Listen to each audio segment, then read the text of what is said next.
দর্শক, আপনাদের ভালোবাসার ৭১ টেলিভিশন আজ ১৪ পেরিয়ে ১৫-তে। এই যাত্রাটায় যেমন ছিল একদল সংবাদকর্মীর সংবাদের পেছনে ছুটে চলার নির্ভীকতার গল্প, তেমনি আছে একটি সংকটময় সময় পার করে ধ্বংসস্তূপ থেকে ফিনিক্স পাখির মতো ফিরে আসার গল্প। ৭১-এর জন্মদিনে সহকর্মী রিফাত আহমেদের ছবিতে বাকিটা জানাচ্ছেন ফারহানা ন্যান্সি।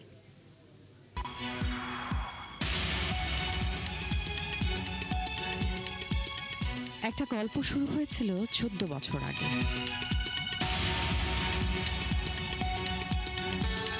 যেখানে প্রথম অধ্যায় থেকেই লেখা হয়েছিল একদল মানুষের স্বপ্নের কথা। সেখানে উঠে এসেছিল সাহসিকতা, অদম্যতা আর গণমানুষের জন্য সাংবাদিকতাকে ফেরি করার কথা। সময়টা যখন এক যুগ পেরিয়ে, তখন প্রাণের ৭১ টেলিভিশন শুধু একটি সংবাদ মাধ্যম নয়, কোটি মানুষের আস্থার নাম। বৈশ্বিক ও আঞ্চলিক পরাশক্তিগুলোর চাওয়া পাওয়া আছে এই দেশের কাছে। দেশের প্রান্ত থেকে বিদেশের সীমান্তে, সংকট থেকে সম্ভাবনায়, সত্যের সন্ধানে উদ্গ্রীব একদল নির্ভীক সংবাদকর্মী। দল মত নির্বিশেষে সবাই দেশের উন্নতির স্বার্থে এক হয়ে সংবাদের প্রতিটি মুহূর্তে, মাঠে ঘাটে, দুর্যোগে আনন্দে, মানুষের বেঁচে থাকার গল্পে সবার আগে ৭১-এর সংবাদকর্মীদের ছুটে চলা। রঙিন জীবনের স্বপ্ন দেখিয়ে প্রথমে লিবিয়া, এরপর নেওয়া হয় গেম ঘরে।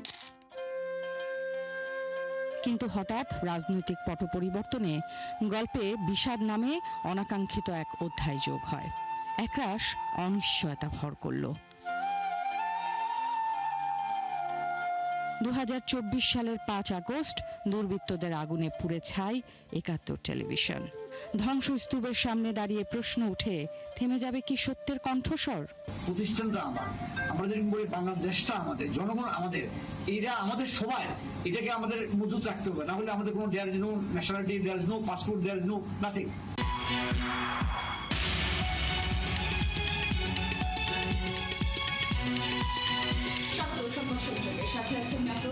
পোড়া দেয়ালে লেখা হয় ভালোবাসার আর আবেগের অধ্যায়।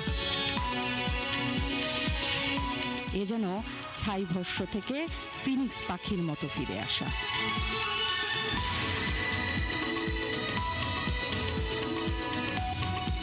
আগুনে ভবন পুড়ে, কিন্তু সাহস আর ভালোবাসারা কি পড়ে? মাত্র একদিনের ব্যবধানে বিকল্প ব্যবস্থায় সাব অফিস থেকে আবারও শুরু নতুন করে। সীমিত সামর্থ্য, অসীম প্রত্যয় আর পেশাদার দায়িত্ববোধ নিয়ে শুরু হয় সংবাদ প্রচার। দর্শক, আমন্ত্রণ জানাচ্ছি সবাইকে ৭১ টেলিভিশনের সাপ্তাহিক আয়োজন বিজনেস। ৭১ টেলিভিশনের এমন সংকটময় সময়ে যে মানুষটা পাশে ছিলেন, তিনি ৭১ টেলিভিশনের চেয়ারম্যান মোস্তফা কামাল। অভিভাবকের মতো আস্থার হাত বাড়িয়ে সংবাদকর্মীদের করেছেন অনুপ্রাণিত আর উজ্জীবিত। আমার সকল সহকর্মী তারা অত্যন্ত উজ্জীবিত ছিল। তারা সেখান থেকে যে কোনোভাবে হোক এটাকে জোয়াতালি দিয়েই আসলে আমরা শুরু করছি। তারপরে আমরা এটাকে এখন বর্তমানে আল্লাহর রহমতে একবারে লেটেস্ট ইকুইপমেন্ট দিয়া একটা সর্বাধুনিক টেলিভিশন সম্প্রসারণের জন্য যা যা প্রয়োজন আমরা ইতিমধ্যে সকল কিছু সংযোজন করেছি। এই পর্যায়ে আনার জন্য এটার সকল গুডউইল যদি হয়, সেটা আমার সকল সহকর্মীদের জন্য। গণমাধ্যমে আগে বিভিন্ন রকম আমাদের চাপ ছিল।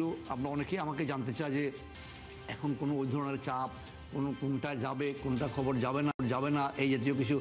আমরা বর্তমানে এই ধরনের কোনো চাপ আমরা ওখানে অনুভব করছি না। ৭১ জানে সংবাদ থেমে গেলে থেমে যায় মানুষের জানার অধিকার। তাই পুরোদমে যখন এগিয়ে চলছে টিম ৭১, তখন অনুসন্ধানী প্রতিবেদনে উন্মোচিত হচ্ছে দুর্নীতি, ক্ষমতাকে প্রশ্ন করা, সত্যকে সামনে তুলে ধরা, কিংবা মানুষের সুখ দুঃখের খবরে একাত্মতা ৭১-এর। এই টিম ৭১-এর যিনি কাণ্ডারির চরিত্রে, যিনি বলিষ্ঠ নেতৃত্ব দিয়ে আসছেন, তার দৃঢ় উচ্চারণে উঠে আসে অপ্রতিরোধ্য ৭১-এর এগিয়ে যাওয়ার অঙ্গীকার। মুক্তিযুদ্ধের চেতনা থেকে শুরু করে জুলাই আগস্টের চেতনাকে ধারণ করে গণতান্ত্রিক বাংলাদেশ বিনির্মাণে সর্বাত্মক ভূমিকা রাখছে। অনিয়ম বা দুর্নীতির বিরুদ্ধে যেমন আমরা সোচ্চার, একই রকমভাবে যেসব ভালো কাজ হচ্ছে সেসবও আমরা একাত্তর টেলিভিশনে সংবাদ আকারে উপস্থাপন করছি। একাত্তর টেলিভিশনই প্রথম যে সংবাদময় সংযোগ, অর্থাৎ যে ঘটনার সাথে যারা যুক্ত অথবা যে ঘটনায় যারা ভিকটিম জায়গা পাবে একাত্তর টেলিভিশনে। একাত্তর টেলিভিশন সবার টেলিভিশন। কোটি দর্শকের ভালোবাসায় অর্জনের গল্পে যোগ হবে সত্য আর বস্তুনিষ্ঠ সংবাদ পৌঁছে দেওয়ার দায়বদ্ধতা। অদম্য সাহস, পেশাদারিত্ব আর সত্যের প্রতি অবিচল নিষ্ঠা নিয়ে একাত্তর টেলিভিশন এগিয়ে যাবে বিশ্ব দরবারে। যত বাধাই আসুক, টিম একাত্তরকে দমানো যাবে না। 11 তারিখের মধ্যে আমরা এটা অনারে চলে আসছি এবং এটা সম্ভব হচ্ছে আমাদের সহকর্মীদের অদম্য অনুপ্রেরণা, চেয়ারম্যান সাহেবের অনুপ্রেরণা, এবং উনি সারাটাক্ষণ আমাদের সাথে ছিলেন। একাত্তর দমে না, একাত্তর থামে না। দর্শক, পোড়া দেয়ালে জীবন ফিরিয়ে আনা এই টিম একাত্তরের ভালোবাসা আরও বহুদিন আপনাদের সাথে ভাগ করে নিতে চাই, আপনাদের সাথে নিয়ে পৌঁছাতে চাই বিশ্ব চূড়ায়। ফারহানা ন্যান্সি, একাত্তর, ঢাকা। একাত্তর দমে না, একাত্তর থামে না। পথ চলায় 14 পেরিয়ে 15 বছরে পা রাখল দেশের প্রথম হাই ডেফিনেশন টেলিভিশন একাত্তর। এমন মাহেন্দ্রক্ষণে একাত্তরের সঙ্গী হয়েছেন রণাঙ্গনের সাহসী সৈনিকরা। এ সময় একাত্তর টেলিভিশনের চেয়ারম্যান বলেন, বস্তুনিষ্ঠ সংবাদ পরিবেশনার মধ্য দিয়ে একাত্তর জনমানুষের প্রত্যাশা পূরণ করবে। আর head of news and COO বলেন, একাত্তরের শক্তি একাত্তর আর সাহস এর দর্শক। আরো জানাচ্ছেন পার্থ সঞ্জয়।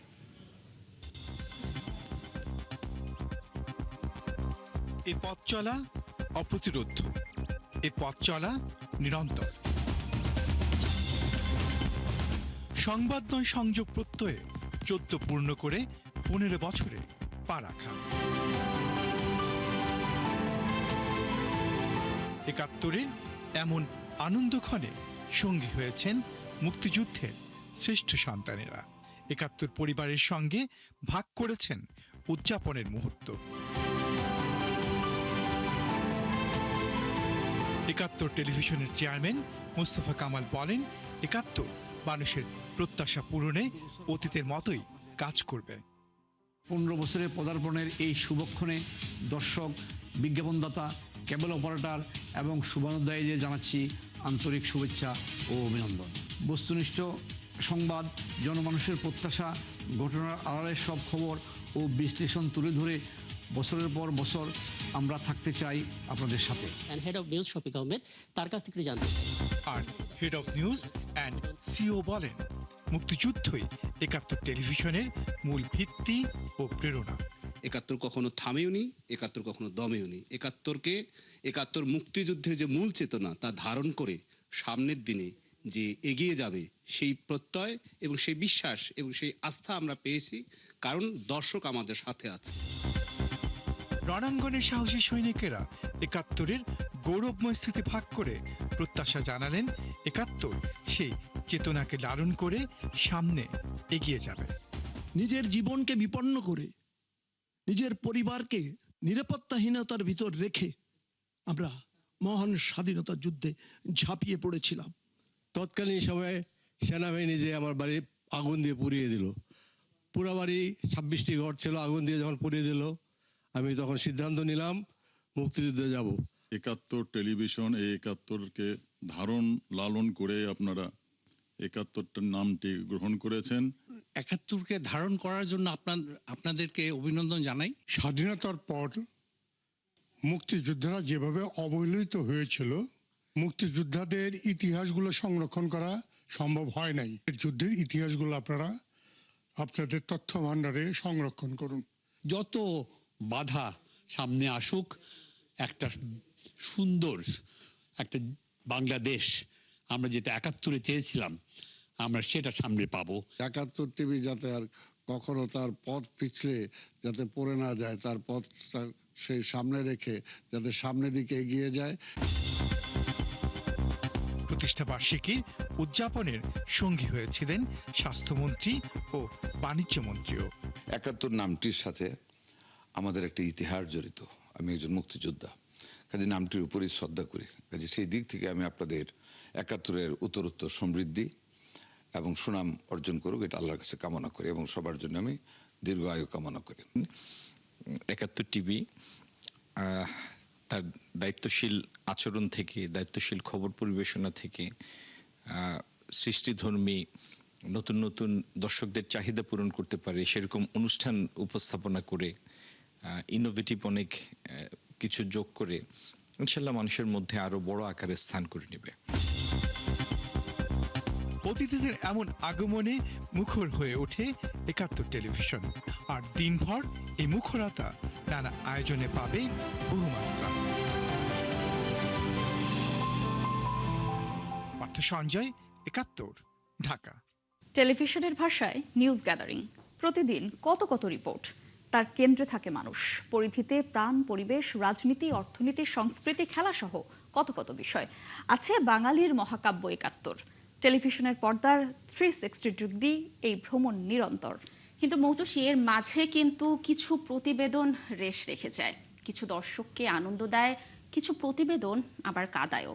এর মাঝেই কিছু প্রতিবেদন লেখে স্বীকৃতির গল্প। ৭১-এর পর্দায় গেল ১ বছরে স্বীকৃতি পাওয়া তেমনই কিছু প্রতিবেদন আর প্রতিবেদকের কথা জানবো পার্থ সঞ্জয়ের কাছে।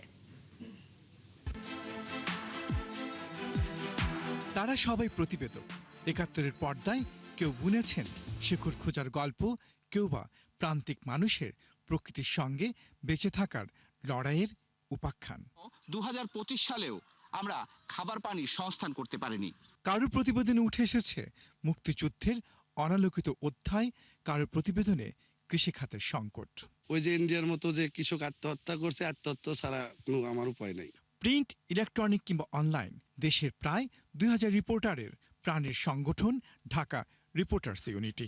মর্যাদাপূর্ণ এই প্ল্যাটফর্মের ২০২৫ সালের সেরা প্রতিবেদকের তালিকায় ঠাঁই পান ৭১-এর ২ প্রতিবেদক শাহনাজ শারমিন ও সুশান্ত সিনহা। শাহনাজ শারমিন তার প্রতিবেদনে ৪৯ বছর আগে হারিয়ে যাওয়া নরওয়েতে বসবাস করা একজন দুলিকে মায়ের খোঁজে শুধু দেননি, মানবতার এক গল্প লিখেছেন। অন্যদিকে সুশান্ত সিনহা প্রকৃতির সঙ্গে তৃণমূলের মানুষের অদম্য লড়াইয়ের গল্প শুনিয়েছেন। তাতে উপকূলীয় মানুষের খাবারের পানির সংকট মিশে গেছে প্রতিদিনকার জীবনের অসহায় যাপনে। পর্দায় কখনো ধরা দেয় মহাকাব্য ৭১। ৭১-এ ৭ম শ্রেণীর শিক্ষার্থী স্বাতী চৌধুরীর ডায়েরির পাতা যেন হয়ে ওঠে অ্যান ফ্রাঙ্কের ডায়েরি। পার্থ সঞ্জয়ের এই প্রতিবেদন ইলেকট্রনিক মিডিয়ায় মুক্তিযুদ্ধ জাদুঘরের ২০২৫ সালের বজলুর রহমান স্মৃতি পুরস্কার জিতে নেয়। স্বাতী চৌধুরীর এই ডায়েরি দেখে আমার মনে হলো যে এটি অ্যানি ফ্র্যাঙ্কের ডায়েরির চাইতে কিছু অংশে কম নয়। কৃষি বিষয়ক ধারাবাহিক প্রতিবেদনের জন্য রাকিব হোসেন জিতে নেন অ্যাগ্রো ইন্ডাস্ট্রি মিডিয়া অ্যাওয়ার্ড। তিনি আলুর উৎপাদন, রপ্তানি সহ এই খাতের সংকটের চিত্র তুলে ধরেন তার প্রতিবেদনে। সম্ভাবনার সবটুকু কাজে লাগাতে পারছেন না এই খাতের উদ্যোক্তারা। এই সব স্বীকৃতির গল্প তো প্রতিদিনের কর্মপরিকল্পনা মেনে হয় না। প্রতিদিনই সংবাদের পেছনে ছুটতে হয় যারা কর্মপরিকল্পনা তৈরি করেন তাদের। তারা দেখেন নিউজের কেন্দ্রে মানুষ আছে তো। রিপোর্টার্স নোজ বলে একটা কথা আছে, তাকে সংবাদের গন্ধটা সবার আগে পেতে হয়। তাতে চ্যালেঞ্জ আছে নিজেকে প্রতিনিয়ত প্রমাণ করার, প্রতিদিন প্রতি মুহূর্তে। সেই চ্যালেঞ্জে, সেই ছুটে চলায় কখনো কখনো জুটে যায় স্বীকৃতি। তাতে আত্মবিশ্বাসটা হয়তো বাড়ে, কিন্তু একই রকম থেকে যায় দায়িত্বটা। পার্থ সঞ্জয়, ৭১, ঢাকা। যারা প্রতিদিন ৭১-কে এগিয়ে নিতে নিরলসভাবে কাজ করে চলেছেন তাদেরই একজন নিউজরুম যোদ্ধা সোমালিয়া চাকমা। দর্শক, জেনে নেব তার অভিজ্ঞতার কথা। সোমালিয়া, আপনাকে প্রথমেই জন্মদিনের শুভেচ্ছা জানাচ্ছি, কারণ আপনি যেহেতু ৭১ টেলিভিশনের সাথে একদম শুরু থেকে রয়েছেন, জন্মদিনের শুভেচ্ছা অংশীদার অবশ্যই আপনিও। দীর্ঘ পথের যাত্রা আসলে কেমন ছিল একটু শুনবো আপনার কাছে। অভিজ্ঞতার ঝুলি তো আসলে অনেক বড়, তারপরও ছোট করে একটু শুনবো আমরা। কানিজ, আপনাকে অনেক ধন্যবাদ। আপনাদের দুজনকেও প্রতিষ্ঠা বার্ষিকীর অনেক শুভেচ্ছা। 14 বছর, 14 পেরিয়ে 15 আমাদের এখন ৭১, আমাদের ৭১ টেলিভিশন এখন 15 বছরের। এই 14 বছরের সময়টা আসলে কম সময় না, অনেক লম্বা সময়।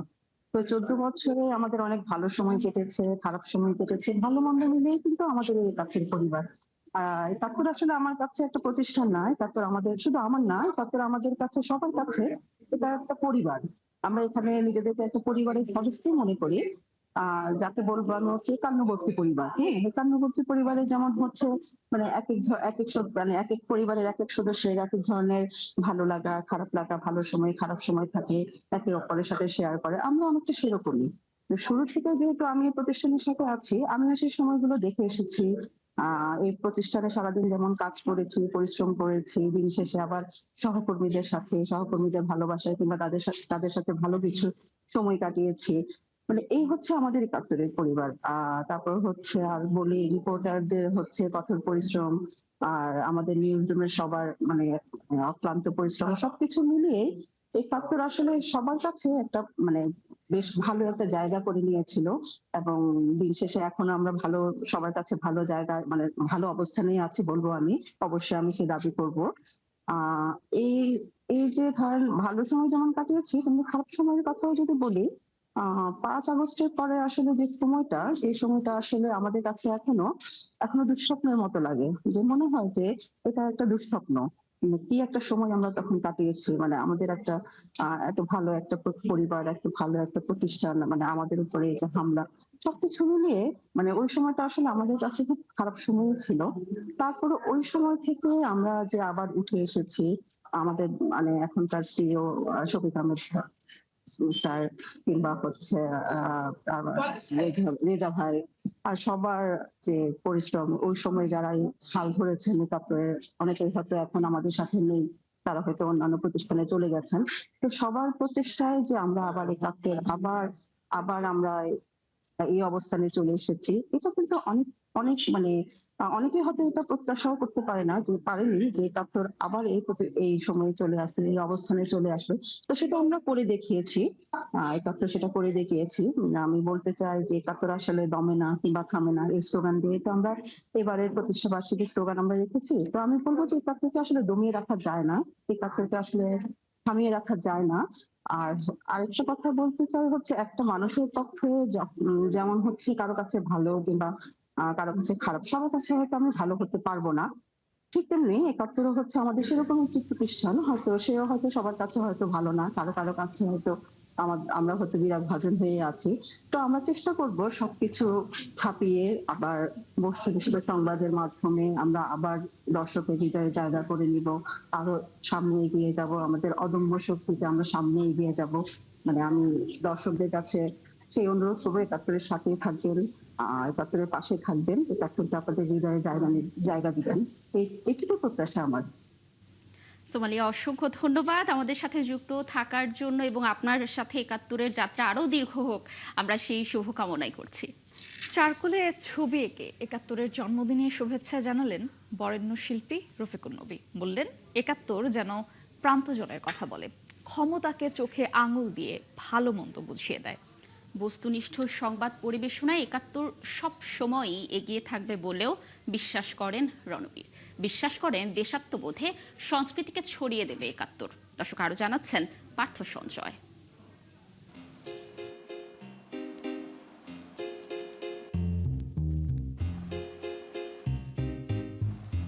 চারকোলের কালো কালিতে তিনি টোকায় আঁকলেন না, বুদ্ধির দীপ্তিতে আঁকলেন কাক, তার পাশে সূর্য। আর তাতে একাত্তরের জন্মদিনে শিল্পী রফিকুন নবী জানিয়ে দিলেন তার ধ্রুপদী শুভেচ্ছা।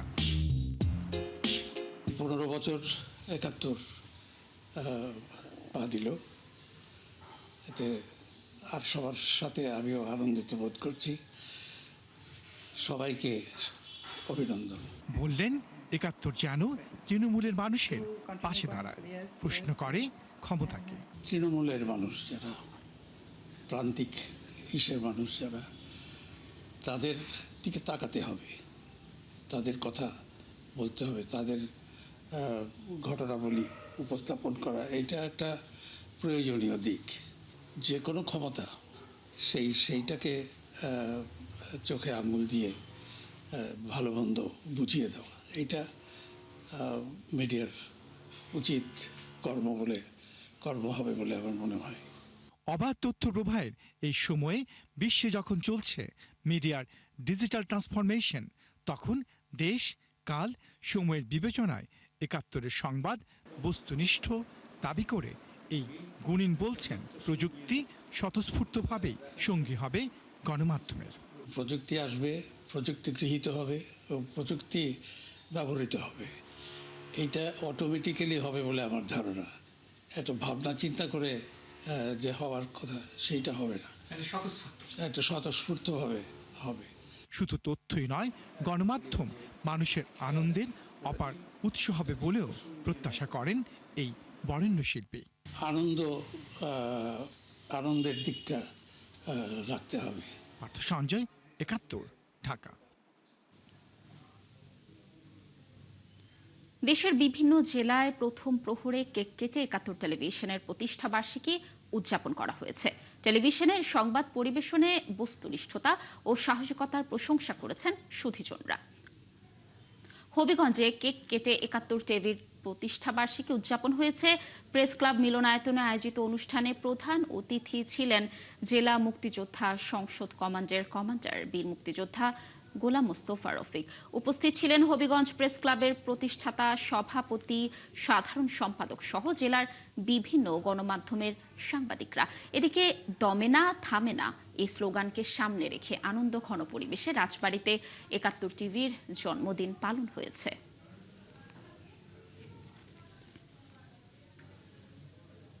আমরা মনে করি যে আগামী দিনেগুলোতেও ৭১ টিভি দেশের সাধারণ মানুষের কথা বলবে, দেশের মানুষের কল্যাণের কথা বলবে, দেশের উন্নতির কথা বলবে। আমি একজন মুক্তিযোদ্ধা, এই নামটির প্রতি কিন্তু আমার একটি দুর্বলতা রয়েছে, কারণ ৭১-এর সাথে এটা মিল রয়েছে। আমি মনে করি যে ৭১ টেলিভিশন স্বাধীনতা সার্বভৌম রক্ষায় থামবে না, সুস্থ সাংবাদিকতার ক্ষেত্রে দমবে না।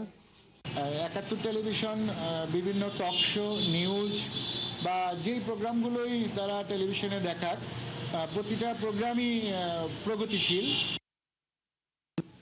দর্শক, যেমনটি দেখছিলাম দেশের বিভিন্ন জেলায় প্রথম প্রহরে কেক কেটে ৭১-এর প্রতিষ্ঠা বার্ষিকী পালন করা হচ্ছে। এই মুহূর্তে আমরা যেতেছি একটু মানিকগঞ্জে, সেখানেও চলছে ৭১-এর জন্মদিনের আনুষ্ঠানিকতা। সেখানে আছেন আমার সহকর্মী মনিরুল ইসলাম মিহির। মিহির, আপনাকে জন্মদিনের শুভেচ্ছা ৭১-এর পক্ষ থেকে। আপনি জানাবেন মানিকগঞ্জ ৭১-এর প্রতিষ্ঠা বার্ষিকীর আনুষ্ঠানিকতা কি চলছে সে খবর।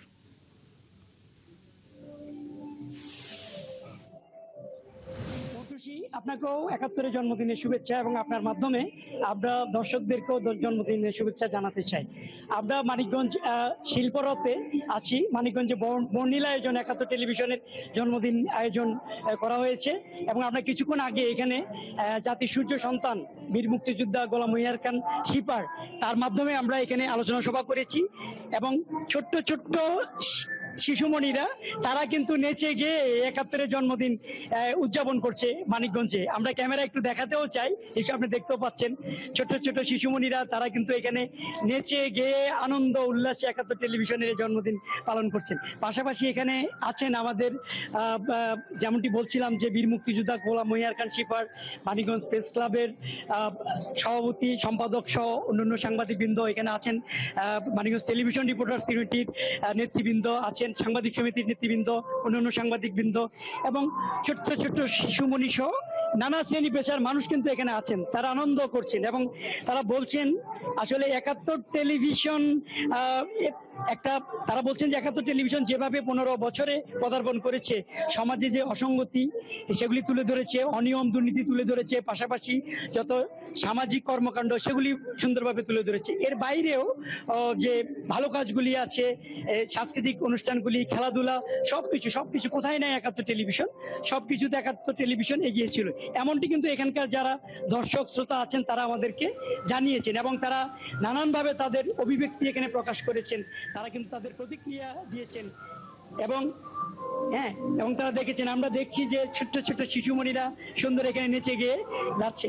এইভাবেই কিন্তু দিনভর আমরা চাচ্ছি যে শুধু এই যে নাচে গানে নয়, এর বাইরেও আমরা আরো কিছু কর্মসূচি নিয়েছি। আমরা গাছের চারা রোপণ সহ বেশ কিছু কর্মসূচি নিয়েছি। ঠিক এইভাবে আমরা ৭১ টেলিভিশনকে সামনের দিকে এগিয়ে নিয়ে যেতে চাই। ধন্যবাদ।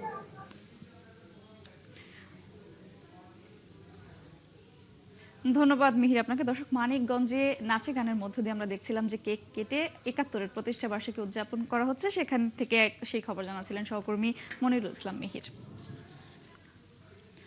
সরকার গঠনের পর নিজের প্রথম বিদেশ সফরে মালয়েশিয়া ও চীন যাচ্ছেন প্রধানমন্ত্রী তারেক রহমান। বিকেলে বাংলাদেশ এয়ারলাইন্সের একটি ফ্লাইটে ঢাকা থেকে কুয়ালালামপুরের উদ্দেশ্যে রওনা হওয়ার কথা রয়েছে তার। আজ কুয়ালালামপুর পৌঁছে পরদিন দেশটির প্রধানমন্ত্রী আনোয়ার ইব্রাহিমের সঙ্গে বৈঠক করবেন তারেক রহমান। পাশাপাশি সেখানকার ব্যবসায়ী ও বিনিয়োগকারীদের সাথেও আলোচনা করবেন প্রধানমন্ত্রী। এছাড়া এই সফরে দেশটির শ্রমবাজারে আরও বাংলাদেশি শ্রমিক নেওয়ার আহ্বান জানানো হবে। এরপর 23 জুন প্রধানমন্ত্রী তারেক রহমান কুয়ালালামপুর থেকে বেইজিং যাবেন। এদিন বিশ্ব অর্থনৈতিক ফোরামের বার্ষিক সম্মেলনে যোগ দেবেন তিনি। প্রধানমন্ত্রীর চীন সফরে 17টি চুক্তি ও সমঝোতা স্মারক সই হওয়ার কথা রয়েছে। আলোচনা হবে তিস্তা সহ অভিন্ন নদীর পানি ব্যবস্থাপনা ও সামরিক সহযোগিতার বিষয়ে। এছাড়া একটি বিনিয়োগ ফোরামেও যোগ দেওয়ার কথা রয়েছে তারেক রহমানের।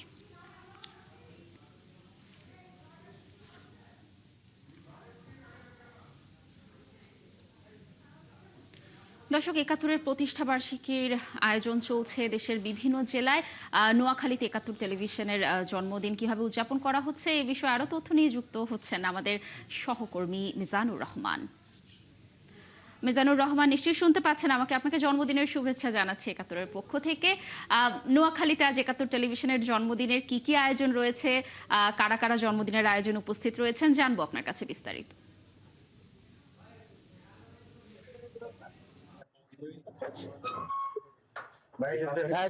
লাবণী, আপনাকেও আজকে ৭১ টেলিভিশনের 14 পেরিয়ে 15 বছর পদার্পণ শুভ জন্মদিনে এবং জন্মদিনের শুভেচ্ছা জানাচ্ছি। আমি এখন আছি ঠিক নোয়াখালী প্রেস ক্লাবে। এই নোয়াখালী প্রেস ক্লাবে আমরা আজকে আনুষ্ঠানিকভাবে এই ৭১ টেলিভিশন 14 পেরিয়ে 15 বছরের কেক কাটার মধ্য দিয়ে আমরা এই দিবসটি বাবু জন্মদিন উদযাপন করবো।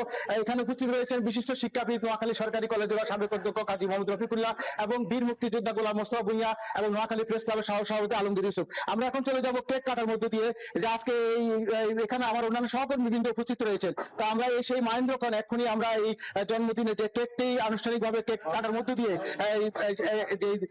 ৭১ টেলিভিশন দমে না এবং থামে না সেই স্লোগানে এই 14 পেরিয়ে 15 বছর পদার্পণ আমরা করতেছি এবং সেই কেক কাটার মধ্য দিয়ে আমরা এই জন্মদিন উপহার কাটতেছি। এই মুহূর্তে আপনারা ক্যামেরার মধ্যে দেখতে পারবেন যে আমাদের যে অন্যান্য অতিথিবৃন্দ রয়েছেন, বিশেষ করে বীর মুক্তিযোদ্ধা গোলাম মোস্তফা ভুঁইয়া এবং এই সম্মানিত শিক্ষাবিদ, তিনি কেক কেটে এই আজকে উদ্ধার করছে এবং একে অপরকে কেক খাওয়ানোর মধ্য দিয়ে এই জন্মদিন উদযাপন করছে। এবং আমাদের অন্যান্য বিভিন্ন টেলিভিশন চ্যানেলের বিভিন্ন ধরনের পত্রিকার গণমাধ্যম কর্মীরা রয়েছে, তারাও দিবসটি জন্মদিন আজকে খুব আনুষ্ঠানিকভাবে উদযাপন করছেন। এবং এখানে আমাদের আরেকজন অতিথি রয়েছেন, আমাদের ৭১ টেলিভিশনের যিনি সৌদি আরবের প্রতিনিধি রয়েছেন, সেই মাসুদ রানাও আমাদের এখানে অতিথি হিসেবে উপস্থিত রয়েছে।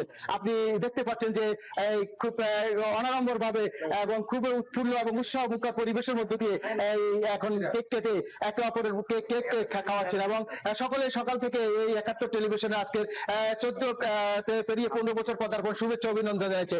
আগামীতেও ৭১ টেলিভিশন আরো সুন্দর এবং নিরপেক্ষভাবে তার সাংবাদিকতা করে সেটি প্রত্যাশা করছেন। এই ছিল আমার কাছে এই নোয়াখালী প্রেস ক্লাবের ৭১ জন্মদিনের সর্বশেষ খবর। মিজানুর, ধন্যবাদ আমাদের সাথে যুক্ত থাকার জন্য। দর্শক, নোয়াখালী থেকে ৭১ টেলিভিশনের জন্মদিনের উদযাপনের সর্বশেষ তথ্য জানাচ্ছিলেন আমাদের